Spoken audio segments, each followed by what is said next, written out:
আসসালামু আলাইকুম রহমতুল্লাহ। প্রিয় ভাইরা আমার, বাংলাদেশের ইতিহাসে লক্ষ কোটি মানুষের জানাজা হয়েছে। তার মধ্যে 3টি জানাজা আমাদেরকে হৃদয়ে দাগ কেটেছে। শুধু বাংলাদেশের জন্য নয়, এটা ওয়ার্ল্ডের মানুষের হৃদয়ে দাগ কাটার মতন ঘটনা ছিল। 3জন মহামানবের কথা আমি বলবো ইনশাল্লাহ। নাম্বার 1, শহীদ প্রেসিডেন্ট জিয়াউর রহমান। তিনি স্বাধীনতা, সার্বভৌমত্বের কথা বলতেন, স্বাধীনতা রক্ষার কথা বলতেন, ন্যায় এবং ইনসাফ প্রতিষ্ঠার জন্য বলিষ্ঠ কণ্ঠস্বর হিসেবে তিনি কথা বলতেন। জাতির সামনে, সমাজের সামনে তিনি ভূমিকা রাখছেন। তার সততা, নিষ্ঠা এবং আদর্শ, এই কারণে আজকে বিএনপি এত বড় দল। তখন আমরা তাকে যখন বিদায় জানালাম, তখন তাকে আমরা অস্ত্রসিদ্ধ নয়নে বিদায় জানাতে বাধ্য হয়েছি। নাম্বার 2, আল্লামা দেলোয়ার হোসেন সাঈদী, কোরআনের পাখি।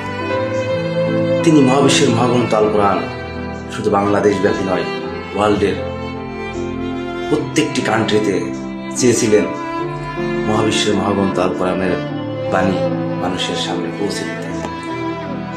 তিনি কোরআনের আয়াতগুলো যখন মানুষের সামনে পড়ে শোনাতেন, তখন মানুষের হৃদয়ে তার প্রতি ভালোবাসা জন্ম নিয়েছিল।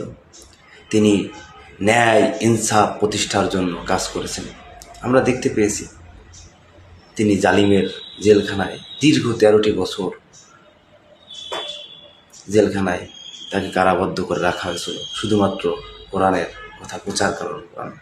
সত্য, ন্যায়, ইনসাফ প্রতিষ্ঠা করতে চেয়েছিলেন। এই কারণে আমরা যখন তাকে হারালাম, যখন তাকে বিদায় দিয়েছি, তখন আমরা অশ্রুসিদ্ধ নয়নে তাকে বিদায় জানাতে বাধ্য হয়েছি। প্রিয় ভাইরা আমার, নাম্বার 3, আমাদের প্রিয় ভাই ওসমান হাদি। গতকাল তার জানাজা হয়েছে। আমরা দেখতে পেয়েছি বাংলাদেশ জাতীয় সংসদ ভবনের সামনে লক্ষ কোটি মানুষের ভিড়। তাকেও আমরা অশ্রুসিদ্ধ জানাজার নামাজে বিদায় দিতে বাধ্য হয়েছি। তিনিও ন্যায় ইনসাফ প্রতিষ্ঠার জন্য কাজ করেছিলেন। কাজ করার আকাঙ্ক্ষা তার মধ্যে, তীব্র আকাঙ্ক্ষা ছিল ন্যায় ইনসাফ প্রতিষ্ঠার জন্য, সমাজের মানুষের জন্য, রাষ্ট্রের জন্য, উম্মার জন্য ইনসাফ ভিত্তিক রাষ্ট্র তিনি কায়েম করতে চেয়েছিলেন। পবিত্র কোরআনের একটি আয়াত আছে, কুল্লু নাফসিন যায়িকাতুল মাউত। প্রত্যেকটি আত্মাকে মৃত্যুর স্বাদ গ্রহণ করতে হবে। প্রিয় ভাইরা আমার, এখন মূল বিষয়টা হলো, আমার মৃত্যুটাও কি এরকম শীঘ্র বিদায় হবে? যদি এটা চান, আপনি চান, তাহলে আমি চাই আমাদেরকে একটা কাজ করতে হবে।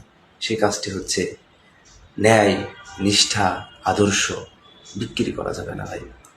সততা কখনো বিক্রি করা যায় না, অনেস্টি কখনোই বিক্রি করা যায় না। এটা দিয়ে আপনার টাকা পয়সা না থাকতে পারে, কিন্তু সততা, নিষ্ঠা, আদর্শ দিয়ে আপনি পুরো পৃথিবীকে জয় করতে পারেন, যেমন জয় করেছিলেন আমাদের প্রিয় নবী হযরত মুহাম্মদ সাল্লাল্লাহু আলাইহি ওয়াসাল্লাম। তিনি তার সততা, নিষ্ঠা এবং আদর্শ দিয়ে পুরো 23 বছরে পুরো পৃথিবীকে পরিবর্তন করতে সক্ষম হয়েছেন, আমরা দেখতে পেয়েছি।